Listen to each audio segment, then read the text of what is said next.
सदन की कार्यवाही दोपहर 12 बजे मुख्यमंत्री नायब सिंह सैनी के बजट भाषण से शुरू होगी। मुख्यमंत्री नायब सिंह सैनी बजट में लाडो लक्ष्मी योजना के दायरे को लेकर कई घोषणाएं कर सकते हैं। इसके अलावा सूक्ष्म, लघु और मध्यम उद्योग यानी कि एमएसएमई सेक्टर को बड़ी राहत मिलने की भी संभावना जताई जा रही है। किसानों को ट्यूबवेल कनेक्शन को लेकर भी छूट मिल सकती है। इस बजट में गुरुग्राम में बढ़ रही ट्रैफिक समस्या को लेकर मेगा प्लान बनाया गया है। सड़क जो चौड़ीकरण है इस पर सरकार का ध्यान केंद्रित है। इसके अलावा राज्य में खाली पड़े ग्रुप डी के पदों को भरने को लेकर भी ऐलान हो सकता है। तो देखिए, ये बजट से जुड़ी हुई बड़ी बातें हम आपको बता रहे हैं। दूसरा बजट रहने वाला है। बतौर वित्त मंत्री आज नायब सिंह सैनी जो अपना बजट पेश करेंगे सीएम, और बजट के दौरान जो प्रारूप बजट का हो सकता है वो हम आपके सामने रख रहे हैं। 2.25 लाख करोड़ रुपए का ये बजट हो सकता है। दोपहर 12 बजे बजट पेश किया जाएगा। बतौर वित्त मंत्री सीएम बजट पेश करेंगे। इसमें जनता के लिए क्या कुछ होगा और वित्त मंत्री के खजाने से क्या कुछ जनता के लिए निकलता है ये भी देखना बहुत अहम हो जाएगा, क्योंकि यही बजट होता है कि जिससे साल भर जो जनता होती है उससे उम्मीदें होती हैं, और इन्हीं उम्मीदों पर ये बजट खरा उतरता है या नहीं ये आज देखने को मिलेगा जब बजट का भाषण शुरू होगा। बजट पढ़ना शुरू करेंगे सीएम नायब सिंह सैनी। दोपहर 12 बजे से बजट के जो प्रारूप को सामने रख दिया जाएगा और धीरे धीरे बजट पढ़ने का की शुरुआत होगी। 2.25 लाख करोड़ रुपए का बजट जो दोपहर 12 बजे पेश होगा। जनता से बजट को काफ़ी जो उम्मीदें हैं बजट को लेकर वो काफ़ी ज़्यादा है। जनता ने उम्मीदें जताई हैं। कैसा बजट होना चाहिए, महिलाओं के लिए क्या होना चाहिए और युवाओं के लिए क्या होना चाहिए, बुजुर्गों के लिए क्या होना चाहिए। खास तौर पर इस बार बजट में गुरुग्राम के लिए भी खास फोकस भी देखने को मिल सकता है। सड़क चौड़ीकरण को लेकर भी यहाँ पर बजट में हमें देखने को मिलेगा।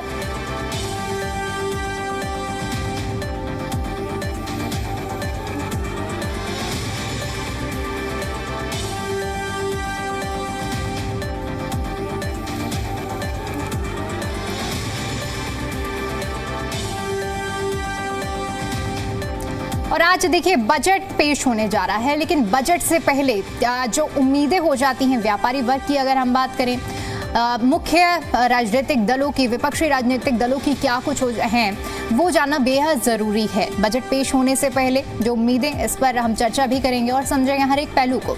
और इसीलिए देखिए हमारे साथ कुछ खास मेहमान भी जुड़ रहे हैं जिनसे मैं आपका परिचय करा देती हूँ। सबसे पहले हमारे साथ देखिए नितिन बंसल जी जुड़ चुके हैं जो कि स्टेट प्रेसिडेंट हैं CSL के। बहुत स्वागत है नितिन जी आपका।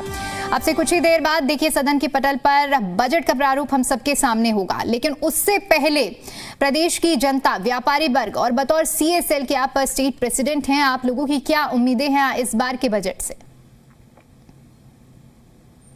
सभी दर्शकों को जय श्री राम कहूंगा। आप मेरे को सुन पा रहे हैं ना मैडम? जी जी। तो मैं बताना चाहूंगा कि बतौर वित्त मंत्री नायब जी अपना दूसरा बजट प्रेजेंट करेंगे और प्रदेश को बड़ी सौगात देने का कार्य करेंगे। माननीय मनोहर लाल जी ने एक प्रथा शुरू की थी कि बजट से पहले हम प्री बजट कंसल्टेशन करेंगे। हम अलग अलग वर्गों के पास जाएंगे कि क्या किसकी उम्मीदें हैं, तो उस हिसाब से बजट को तैयार किया जाएगा। उसी प्रथा को निभाते हुए इस बार भी सरकार ने प्री बजट कंसल्टेशन किया। 6 तारीख से हमने स्टार्ट किया। गुड़गांव में माननीय मुख्यमंत्री जी ने सबसे पहले इंडस्ट्रियलिस्ट से प्री बजट कंसल्टेशन किया। इंडस्ट्रीज से समझा कि क्या उनकी आवश्यकता है, जिसमें गुड़गांव, मानेसर और अलग अलग जगह से इंडस्ट्रियलिस्ट आए और उन्होंने अपनी जो बातें रखनी थी वो मुख्यमंत्री जी के सामने रखी। उसके बाद 7 तारीख को प्रोफेशनल से प्री बजट कंसल्टेशन किया गया, अलग अलग वर्गों से, अलग अलग जिलों में। उसके बाद स्टार्टअप से, महिलाओं से, यूथ से अलग अलग प्री बजट कंसल्टेशन हुआ। और इस बजट की एक बड़ी विशेषता है कि जो अच्छे सुझाव है, हमने एक पोर्टल भी, हमने एक स्कैनर भी लॉन्च किया था जिससे आम जनता भी अपने सुझाव माननीय मुख्यमंत्री को डायरेक्ट पहुंचा सकती है। तो इस बजट में जो अच्छे सुझाव उनको शामिल भी किया गया, उनको सूचित भी किया जाएगा। आज अगर मेरा कोई सुझाव है वो इस बजट में शामिल किया गया तो मुझको वो सूचित भी किया जाएगा। तो एक बड़ी अनोखी पहल से माननीय मुख्यमंत्री जी ने प्री बजट कंसल्टेशन करा और मैं मानता हूं कि बड़ा अच्छा हरियाणा सरकार कर रही है। लगातार विकसित हरियाणा की तरफ हरियाणा नायब सरकार में बढ़ रहा है। और लगातार सरकार का जो नारा है सबका साथ सबका विकास सबका विश्वास, लगातार नायब जी उस नारे पर खरा उतर रहे हैं और प्रदेश को नई सौगात मिलेगी। सभी प्रदेशवासी 12 बजे का इंतजार करें जब बजट प्रेजेंट करेंगे नायब जी। बिल्कुल नितिन जी, ये तो बात हुई कि प्री बजट कंसल्टेशन को लेकर आप लोग खुश हैं, व्यापारी वर्ग खुश है कि आप और आम जनता के सुझाव लिए जा रहे हैं और बजट में उसे शामिल भी किया जा रहा है। लेकिन अगर मुख्य तौर पर हम बात करें कि एक जो राज्य की जनता, एक व्यापारी उम्मीदें लगाए बैठा रहता है, साल भर आस लगाता है कि जब बजट का पिटारा खुलेगा तो उसमें ये चीजें होनी चाहिए। आपके हिसाब से मुख्य धारा पर आज जब बजट का ऐलान होगा तो उसमें आप लोग क्या क्या सुनना चाहते हैं जिसे शामिल किया गया?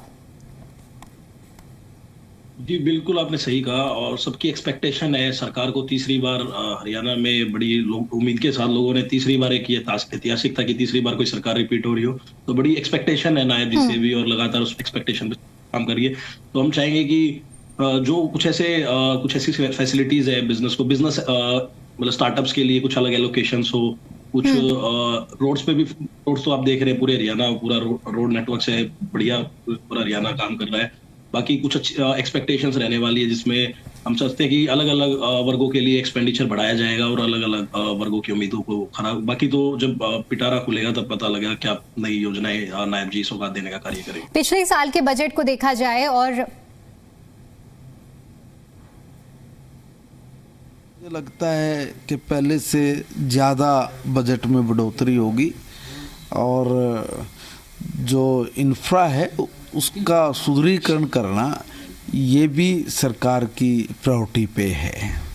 अगर किसानों की बात करें, ग्रामीण लोगों की बात करें, ग्रामीण विकास की बात करें तो उसको लेकर बजट में इस बार क्या आपको लगता है प्रावधान हो सकता है? क्योंकि पंचायत विभाग आपने पहले संभाला भी है, उस बारे में आपको जानकारी है, तो ग्रामीण विकास भी एक महत्वपूर्ण मुद्दा जो है वो रहता है, खासतौर पर हरियाणा जैसे राज्य के लिए।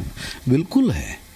देखिए, गाँव का इंफ्रा, गाँव में लोगों को मूलभूत सुविधाएं, उनमें अगर कोई खामियां, उन खामियों को दूर करना, फिरनी से लेके, लाइट से लेके, कम्युनिटी सेंटर्स से लेके, गांव में हर तरह की चीज़ें, चाहे स्कूल है, सिविल हॉस्पिटल्स हैं, CHC PHC हैं और खेल स्टेडियम है, वो सारे गांव के विकास के लिए हैं।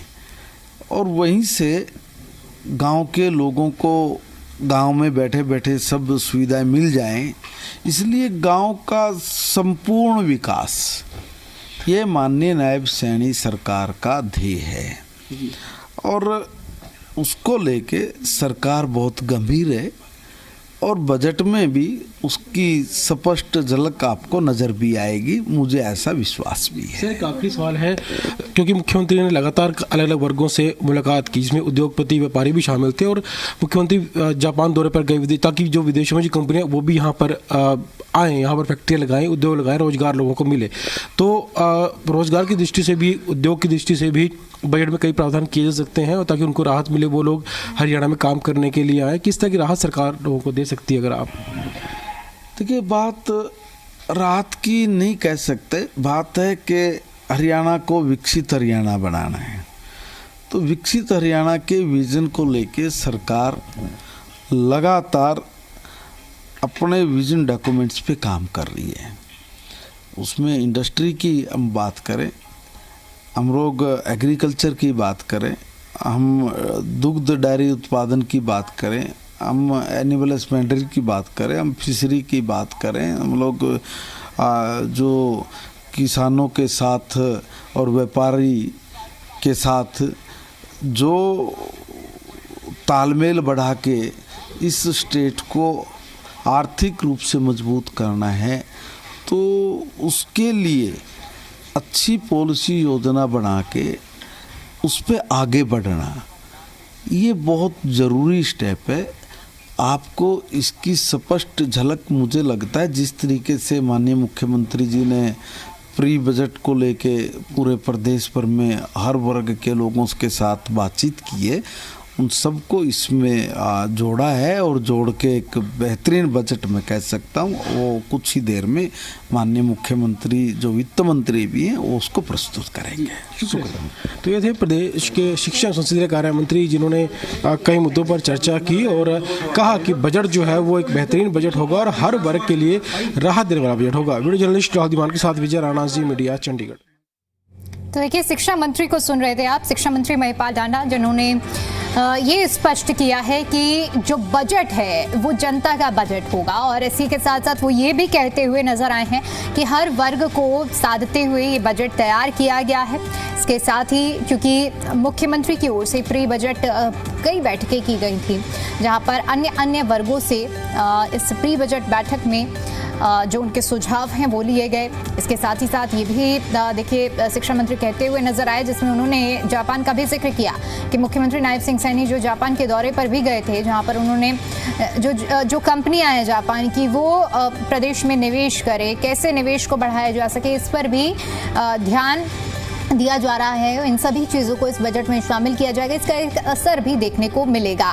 तो देखिए, बजट जो एक ऐतिहासिक दिन होता है किसी भी राज्य, किसी भी प्रदेश के जब विधानसभा पर रखा जाता है, जनता को तमाम उम्मीदें होती हैं कि क्या मिलेगा, क्या नहीं मिलेगा, किस सेक्टर पर कितना फोकस सरकार का रहने वाला है, कितना बजट किसके लिए आवंटित किया जाने वाला है, किस सेक्टर पर कितना ज़्यादा जोर दिया जाएगा। ये तमाम ऐसी चीज़ें होती हैं जिस पर जब बजट पेश किया जाएगा तो ये स्पष्टीकरण मिलता है। और देखिए, तमाम जो स्क्रीन पर भी आप देख पा रहे होंगे ग्राफिक्स हम आपको दिखा रहे हैं कि किस तरह से किन किन चीज़ों को प्रायोरिटी में सरकार की ओर से रखा जाएगा।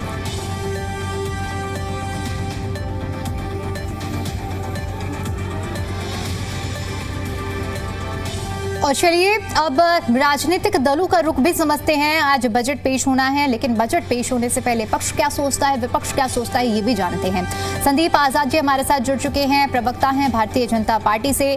दीपक चौधरी जी हमारे साथ जुड़ चुके हैं, प्रवक्ता हैं कांग्रेस पार्टी से। और रजत पंजेटा जी हमारे साथ जुड़ चुके हैं, प्रवक्ता हैं इनेलो पार्टी से। सबसे पहले आज मैं चर्चा की शुरुआत में विपक्ष के साथ करना चाहूंगी। रजत जी, कितनी उम्मीदें हैं और क्या उम्मीदें हैं इस बजट से आज जो पेश होने वाला है? मुख्यमंत्री की ओर से वित्त मंत्री जब अपना पिटारा खोलेंगे तो विपक्ष क्या उम्मीदें रखता है? देखिए, सबसे पहले तो सभी प्रदेश की जनता को उम्मीद होती है कि कोई राहत जो है वो सरकार देने का काम करे। खासकर कि जब आप टैक्सेस जो लेते हैं वो जनता से ही कलेक्ट करते हैं। मतलब ऐसा नहीं है कि सरकार जनता के पैसे के, जनता की कमाई पर ही निर्भर है। और पहले से ही हमारे ऊपर जो पिछले साल लगभग 3.5 लाख करोड़ के आसपास का कर्ज जो है वो पिछली बार ही हमारे ऊपर था। 3.5 लाख करोड़ कोई कम आंकड़ा नहीं होता। और इस बार भी उम्मीद है हमारे को कि कर्ज कम होने की बजाय जो है वो कर्ज का जो आंकड़ा जो है वो बढ़ेगा। तो ये सारा का सारा पैसा जो है ये जनता की जेब से ही जाता है। ये दलील हर बारी दे देनी बिना भ्रष्टाचार को संयम में रखते हुए, चाहे हाल ही में राव नरबीर जी के बयान हो, चाहे श्रम विभाग में 1500 करोड़ का आपको पता है घोटाला हो, चाहे निगमों के घोटाले हो या अन्य घोटाले, चाहे रजिस्ट्री का है, शराब का है, ऑपरेशन का है, मतलब बहुत से ऐसे घोटाले हैं कि जो प्रदेश के अंदर हुए हैं जिसने जहां कहीं ना कहीं वो अर्थव्यवस्था के ऊपर उसका फर्क पड़ता है। लेकिन हाँ, सबसे अहम हमारा जो फोकस रहेगा कि हम कितने युवाओं को रोजगार सृजित करते हैं, कितने नए रोजगार मिलते हैं। युवा को बहुत उम्मीद है इससे कि अगर किसी के घर में रोजगार आएगा तो आगे वो खर्चता भी है।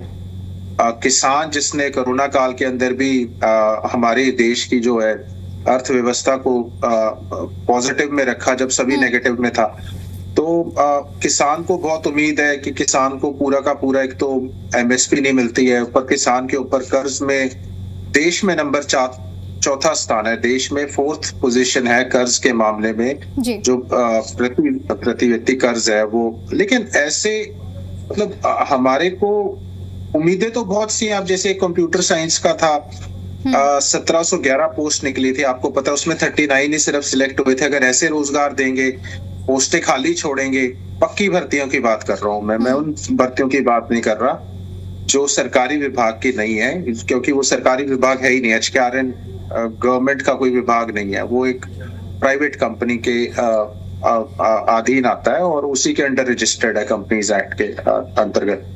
तो ऐसे बहुत से मुद्दे हैं और प्रदेश अब और कितना कर्ज प्रदेश के ऊपर चढ़ेगा। हाल ही में वर्ल्ड बैंक से 5,700 करोड़ तो हरियाणा ने केवल जल संरक्षण के लिए लिया। उसके अतिरिक्त 2,750 करोड़ इन्होंने सिर्फ स्वच्छ हवा के लिए लिया। मतलब इन चीजों के लिए भी अब कर्ज उठाया जा रहा है। तो अब हरियाणा की जो अर्थव्यवस्था की बात करें, क्योंकि आज बजट है, तो GDP में हम टॉप 10 में भी हमारा रैंक नहीं है। GDP पर कैपिटा में टॉप 5 में भी हमारा रैंक नहीं है। अनएम्प्लॉयमेंट हमारी हमेशा से जब तक CMI के आंकड़े आए 37, 39, 40% तक भी हमारी जो है वो उसमें गई है। और इसमें मेजर फैक्टर मुझे लगता है कि अब मैं सरकारी चीजों को कोट करूंगा। चलिए ठीक है, मैं लौटती हूँ, मैं लौटूंगी रजत जी। उसके बाद आप जो अपनी बची हुई बात है, जो आप चीजें कोट करना चाहते हैं, जरूर करिएगा। दीपक चौधरी जी, कांग्रेस की क्या उम्मीदें हैं आज के इस बजट से? देखिए, सबसे पहले तो आपके सभी दर्शकों को, जी न्यूज के सभी दर्शकों को जय हिंद, जय भारत, वंदे मातरम। और आज होलिका का दिन है और होलिका का दहन होना है आज, तो इस होली के अवसर पर सभी को शुभकामनाएं। और मैं सरकार जो बीजेपी की तानाशाही सरकार है और आंकड़ों का जो जादुई खेल खेलती है, ये इस पे थोड़ा सा ध्यान जो है आपके दर्शकों का और हमारे हरियाणा वासियों का इस ओर ध्यान केंद्रित करना चाहता हूं कि नायब सैनी जी नायब पिटारा लेकर आ रहे हैं। कहते हैं जी एक नायब पिटारा निकलेगा जिससे हरियाणा की सभी समस्याओं का दूर कर दिया जाएगा। अब वो पिटारे के अंदर 2.25 लाख करोड़ रुपए आप ऑलरेडी बोल चुकी है। फिगर में मेरे भाई रजत पंजेठा जी भी बहुत बातें बोल चुके हैं कि समाज को, जनप्रतिनिधि को जनता की सेवा के लिए लगाया जाता है और अंत तक इसके अंदर जो है, अगर जब तक बीजेपी की सरकार ये बात नहीं सोचेगी कि जो अंतिम व्यक्ति है उसको इसका लाभ होना जरूरी है, तब तक ये सारे के सारे आंकड़े व्यर्थ है। आज से पहले भी बजट दिया गया, आज 13.71% बजट जो है बढ़ाकर जो है माननीय आपके हमारे हरियाणा के मुख्यमंत्री जो है प्रस्तुत कर रहे हैं। और इनको एक बात सदा ये जो कहते हैं कि हमने बजट से पहले लोगों से विचार विमर्श करे, हमने बजट समिट्स किए, हम 2047 में विकसित हरियाणा बनाएंगे, विकसित भारत बनाएंगे। अरे भाई, सबसे पहले आप ये बताइए कि आज हरियाणा के अंदर सबसे बड़ी जो समस्या जो युवा झेल रहा है वो है बेरोजगारी की समस्या। 18,000 पद पुलिस के खाली पड़े हैं, लॉ एंड ऑर्डर है नहीं, हरियाणा के अंदर भू माफिया और घोटालों का राज चल रहा है। आज की डेट में गैंग वार इतनी ज्यादा प्रबल हो चुकी है कि सारे गैंग आज जहां पंजाब से उठकर हरियाणा की ओर आ चुके हैं और किसी भी व्यक्ति की व्यक्तिगत जो स्वतंत्रता है उस पर अंकुश लगाया जा रहा है।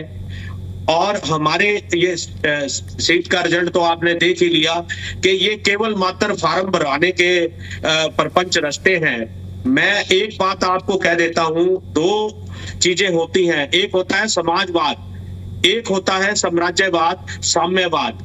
आप समाजवाद के बारे में बिल्कुल नहीं सोच रहे, आप किसानों की स्थिति के बारे में बिल्कुल नहीं सोच रहे, आप किसानों को क्या देने वाले हैं आपको ये सोचना पड़ेगा, आप महिला सुरक्षा में क्या करने वाले हैं आपको ये सोचना पड़ेगा। आप कहते हो कि हमने 14 फसलों पर MSP दिया है, आप उसका श्वेत पत्र जारी कीजिए। लाडो योजना में आप कहते हो कि हम और पैसा बढ़ाने जा रहे हैं। अरे भाई, पिछला पैसा तो दे देते।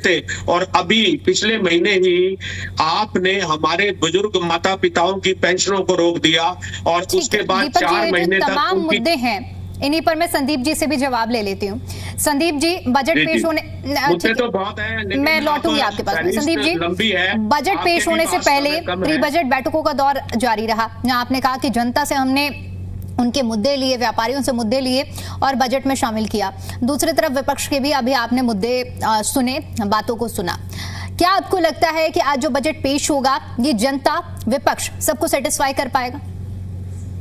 जी बिल्कुल, देखिए आज हरियाणा के लिए एक ऐतिहासिक दिन है और आज जो माननीय मुख्यमंत्री जी, जो हरियाणा प्रदेश के वित्त मंत्री है, जो बजट पेश करेंगे उसमें आपको 2047 में जो विकसित भारत और विकसित हरियाणा का स्वप्न हमने देखा है उसकी झलक आपको देखने को मिल जाएगी। हमने हर वर्ग के साथ वही तो पूछ रहे हैं वो कि कैसे चर्चा की है। अभी दीपक जी यही सवाल उठा रहे थे कि 2047 का आप जो जिक्र कर रहे हैं 12 बजे जब माननीय मुख्यमंत्री जी जब बजट पेश करेंगे तो मुझे लगता है विपक्ष की भी बोलती बंद हो जाएगी और हर वर्ग को खुशी देने वाला, हर वर्ग के चेहरे पे मुस्कान लाने वाला ये बजट होगा। अब ज्यादा समय है नहीं, मुझे लगता है 10:30-11 बजे का समय हो गया। 12 बजे माननीय मुख्यमंत्री जी बजट पेश करना शुरू करेंगे और जैसे जैसे वो बजट पेश करेंगे हर क्षेत्र को लेकर के, हर चाहे उसमें युवा है, चाहे महिला है, चाहे वो हमारी शिक्षा है, चाहे स्वास्थ्य है, चाहे वो टेक्नोलॉजी है, चाहे वो उद्योग है, हर वर्ग को लेकर के, हर विषय को लेकर के उसमें अलग से प्रावधान आपको मिलेंगे, आप देखेंगे उसमें। और निसंदेह के बहुत ही अच्छा बजट होने वाला है। थोड़ी देर की बात है, देखिए विपक्ष के पास मुद्दे है नहीं, जिन मुद्दों को लेकर के ये लगातार सरकार को घेरने का प्रयास करते हैं, उस बजट सेशन के अंदर माननीय मुख्यमंत्री जी ने हर चीज का जवाब दिया। ये लोग सवाल उठाते हैं लेकिन जब सवाल सुनने के जवाब की बारी आती है तो ये लोग भाग जाते हैं छोड़ करके। कितनी बार माननीय मुख्यमंत्री जी इनको सदन में रोकते हैं कि भैया तुमने सवाल तो उठाया, उसका जवाब तो सुन के जाइए। उसका जवाब सुन नहीं पाते क्योंकि ये सब झूठे प्रोपेगेंडा जो फैलाते हैं ना, वो काम ये विपक्ष के लोग करते हैं। इसके अलावा इनके पास कुछ है नहीं। रजत जी कह रहे थे कि जी चौथे नंबर पे है कर्ज के अंदर। मैं कहता हूं रजत जी अगर चेक कर लीजिए, चौथे नंबर पे है, उससे कहीं नीचे है हरियाणा का प्रति व्यक्ति। जो रजत जी और दीपक जी ने अभी हमारे ही पैनल में सवाल उठाए हैं वो वाजिब नहीं है। बिल्कुल, ये लोग खुद आंकड़ों पे बात करते हैं और जब हमारी सरकार आंकड़े देने की बात करती है कि हमने ये किया तो फिर ये कहते हैं जी आंकड़ों की बाजीगरी करते हैं। तो भैया तुम लोग की कहां से आंकड़े लेकर के आते हो? जब चीजें तुम आंकड़ों पे चलाना चाहते हो, सरकार भी तो आंकड़ों पे चलेगी ना। सरकार कहां से चलेगी? सरकार के पास भी अपना डेटा है। सरकार ने लाडो लक्ष्मी योजना में कितना पैसा अभी तक लोगों महिलाओं को दिया है उसका आंकड़ा है, कितना स्वास्थ्य पे खर्च हुआ है, कितना किसानों को, कितनी फसलों पे सरकार एमएसपी दे रही है, वो सारा आंकड़ा हमारे पास भी है। हमने भी सरकार ने सदन में रखा है कि कितना कितना पैसा दे दिया। लाडो लक्ष्मी योजना में अभी तक 650 से ज्यादा करोड़ रुपए का पैसा दिया गया है। 22 से ज्यादा फसलें हरियाणा में एमएसपी पे खरीदी जा रही है, तमाम तरह की। और हरियाणा की जनता खुश है इसमें, देखिए आप, इसमें कोई दुराई नहीं है। अगर भारतीय जनता पार्टी की तीसरी बार प्रदेश में सत्ता आई तो वो सिर्फ इसी वजह से आई क्योंकि हरियाणा की आम जन के लिए सरकार ने काम किया, उसके जीवन को सरल बनाने का काम किया। और इस जनता का विश्वास है हरियाणा की सरकार के ऊपर कि एकमात्र यही पार्टी है, इसी पार्टी की सरकार है जो हरियाणा को खुशहाली के, तरक्की के, विकास के रास्ते पर आगे लेके जा सकती है। विपक्ष के लोग हैं, उठाएंगे सवाल, पेंशन काटने की बात कर रहे थे। इस मुद्दे को लेकर के मुझे लगता है एक एक चीज स्पष्टता के साथ बताएगी, प्रेस कॉन्फ्रेंस के माध्यम से, सदन के माध्यम से बताएगी। लेकिन अब विपक्ष के पास कोई मुद्दा नहीं बचा, ये इस पे वाहवाही लूटने का काम कर रहे हैं। विषय कुछ और ही था, इसको भटकाने का प्रयास कहीं और भी कर दिया गया। जी क्या मान ले जो संदीप जी कह रहे हैं कि आप लोग वाजिब सवाल नहीं उठा रहे हैं, आंकड़ों की बाजीगरी का आरोप लगाते हैं, लेकिन आप लोगों के आंकड़ों पर ही वो सवाल उठा रहे हैं। तो अब क्या माने कि जो सवाल उठाने का जो मुद्दा होता है सदन के अंदर, वहां जब जवाब दिए जाते हैं, विपक्ष वॉकआउट, मैं सिर्फ आपके लिए नहीं कह रही हूँ, मैं कांग्रेस को भी इसमें इंक्लूड कर रही हूँ कि जब वॉकआउट कर लेता है, जवाब ना सुनने के आरोप लगते हैं। तो अब इन सब सिचुएशंस पर आप लोगों के जो सवाल हैं, आप लोगों के जो मुद्दे हैं, उन्हें कितना वाजिब माना जाए और कैसे आप इसे करेक्ट करेंगे?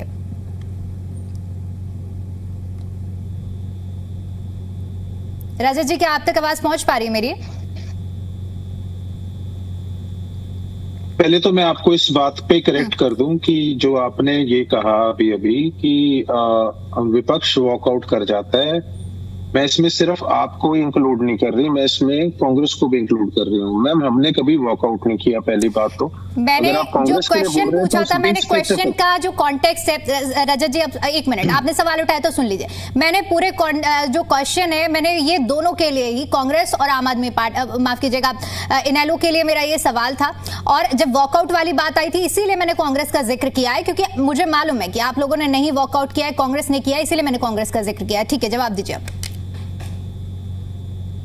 देखिए पहली बात तो भारतीय जनता पार्टी के प्रवक्ता ने अभी कुछ बातें कही हैं, उनका जवाब देके उसके बाद इनको बताएंगे कि इन्होंने कहा कि हम आंकड़े कहां से लेके आते हैं। आपने लाडो लक्ष्मी का जिक्र किया, आपने जब लाडो लक्ष्मी के बारे में कहकर जब आपने इसके वोट लिए तो आपने सभी महिलाओं को केंद्रित करके आपके चुनावी मैनिफेस्टो में आपका जो संकल्प पत्र था उसमें आपने सभी महिलाओं के बारे में कहा था कि अब सभी महिलाओं को दें। उसके बाद आप 1 लाख के ऊपर आए, फिर आप बढ़ा के आपने इसकी लिमिट जो है वो बीपीएल के उसके कार्ड के अकॉर्डिंग करती, 180 के आसपास करती।